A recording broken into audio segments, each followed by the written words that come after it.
തള്ളയ്ക്കും മക്കൾക്കും നല്ലൊരു കച്ചവടം ആക്കാൻ വേണ്ടിയിട്ടുള്ളൊരു കച്ചവട തന്ത്രം കൂടിയാണ് ഇതെന്ന് നമുക്ക് ഊഹിക്കാവുന്നതേ ഉള്ളൂ.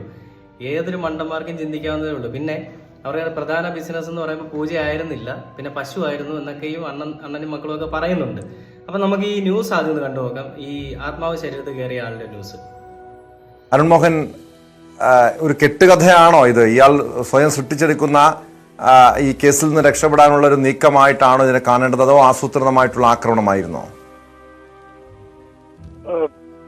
ടോം, ഇത് തന്നെയാണ് നമ്മളെയും ചിന്തിപ്പിക്കുന്നത്. കാരണം ഒരു ഗോവൻ സ്വാമിയുടെ ആത്മാവ് ശരീരത്തിൽ കയറി എന്ന വാദം ഉയർത്തിക്കൊണ്ടായിരുന്നു ഈ അനീഷ് എന്ന ചെമ്പരത്തിയുള്ള സ്വദേശി രാത്രി ആക്രമണം അഴിച്ചുവിട്ടത്.